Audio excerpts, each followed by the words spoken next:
Hai semua, batu marmer memiliki harga yang mahal dikarenakan batu marmer ini merupakan batu alam yang proses pembentukannya memerlukan waktu puluhan juta tahun. Dan batu marmer ini diperoleh dari pertambangan marmer, baik yang berada di permukaan tanah maupun di bawah permukaan tanah. Selain di Indonesia, banyak sekali pertambangan-pertambangan marmer di berbagai negara, namun ada pertambangan marmer yang sangat terkenal akan kualitasnya, yakni marmer Carrara yang berada di negara Italia. Dan untuk mempermudah penambangan di tambang marmer Carrara ini, mereka menggunakan berbagai macam alat berat canggih dalam proses penambangannya. Salah satu tambang marmer yang tertua di dunia adalah tambang marmer Carrara di kota Carrara yang membentang lebih dari 58 km di pegunungan Apuan, Italia Utara. Dan marmer Carrara ini telah menghasilkan marmer selama lebih dari 2000 tahun. Marmer Carrara ini telah digunakan sejak zaman Romawi kuno, dan di kala itu marmer Carrara ini sering dipakai untuk membuat berbagai macam ukiran patung. Salah satu patung yang terkenal dan ikonik yaitu patung David yang dibuat oleh Michelangelo pada periode Renaissance tahun 1501 sampai 1504. Meskipun ada banyak negara-negara yang menjadi produsen dan eksportir marmer seperti Cina, Yunani, Amerika Serikat, India, Spanyol, Brasil, dan Australia, namun Italia ini tetap diakui sebagai sumber dari marmer yang bermutu tinggi dan mewah. Serta marmer Italia ini telah diekspor setidaknya ke 140 negara di dunia. Tambang marmer Carrara ini merupakan penghasil marmer yang terbesar di dunia, di mana setiap tahunnya tambang ini dapat menghasilkan sekitar 4 juta ton marmer per tahun. Pada tambang marmer ini juga memiliki pekerja yang berjumlah 13.000 orang. Banyaknya pekerja tersebut membuat tambang marmer Carrara ini memiliki nilai bisnis hingga 1 miliar US dollar atau setara dengan 14,5 triliun rupiah. Di lokasi tambang marmer Carrara ini memiliki bentuk pegunungan kotak-kotak yang unik, dan hal ini disebabkan dari hasil proses penambangan batu marmer tersebut. Sebelum marmer ditambang, pada tambang marmer ini akan dilakukan proses stripping, yaitu proses memindahkan berbagai lapisan geologis di atas tanah yang menutupi batuan marmer. Kemudian dalam memotong marmer, kebanyakan di tambang marmer menggunakan diamond wire. Sebelum batuan marmer ini dipotong dengan diamond wire, batuan marmer ini akan dibor dulu dengan menggunakan mesin wagon drilling di 3 titik, yakni 1 titik vertikal dan 2 titik horizontal di kanan kirinya. Setelah itu diamond wire dimasukkan ke lubang hasil pengeboran, dan pada proses pemotongannya, air akan digunakan sebagai pelumasnya. Bebatuan marmer yang sudah dipotong oleh diamond wire tersebut kemudian akan berbentuk balok kotak-kotak yang berukuran besar, dan masing-masing beratnya ini mencapai ratusan ton.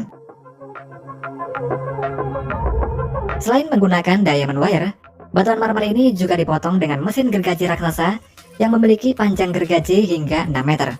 Dengan mata rantai gergajinya dilapisi oleh berlian, serta kecepatan pemotongannya ini 3 cm sampai 8 cm per menitnya. Setelah itu, karena balok marmer yang berbobot ratusan ton ini terlalu berat untuk dibawa, maka balok-balok marmer ini kemudian dipotong-potong lagi menjadi 2 sampai 3 balok marmer yang berukuran lebih kecil, yakni dengan cara melubangi dulu dengan menggunakan pneumatic drill. Selanjutnya, sebuah alat yang bernama hydraulic spreader akan dimasukkan ke dalam lubang pada batuan marmer tersebut. Dan hal ini bertujuan untuk membelah batuan marmer sehingga berat masing-masingnya ini hanya puluhan ton saja. Balok-balok marmer yang sudah ditambang ini kemudian diberi label lalu dibawa menggunakan kendaraan berat seperti bulldozer menuju ke tempat penyimpanan sementara. Di tempat itu marmer kemudian diukur dan dipotong-potong lagi dengan ukuran yang sudah ditentukan, lalu diseleksi berdasarkan bentuk, kualitas, dan warnanya, dan setelah itu diangkut dengan truk ke tempat pabrik pengolahan marmer. Di pabrik pengolahan marmer, balok-balok marmer tersebut diangkat menggunakan kombi lift straddle carrier yang memiliki kapasitas angkut hingga 35 ton menuju ke konveyor. Balok-balok marmer ini kemudian dipotong-potong lagi menggunakan mesin gangsaw, yaitu mesin besar yang dapat memotong blok marmer menjadi beberapa bagian sekaligus. Gergaji pada mesin gangsaw ini memiliki panjang 4 meter dan dilapisi dengan berlian yang dapat memotong balok-balok marmer menjadi slab marmer, yaitu marmer dengan ukuran 1 meter persegi atau lebih dan memiliki tebal beberapa sentimeter. Selanjutnya, slab marmer akan masuk ke dalam proses polishing, yaitu proses untuk menghaluskan permukaan marmer dengan menggunakan slab polisher. Untuk proses yang terakhir yaitu cutting center, di mana slab marmer akan dipotong-potong lagi sesuai ukuran yang telah ditentukan untuk pemasangan lantai atau dinding.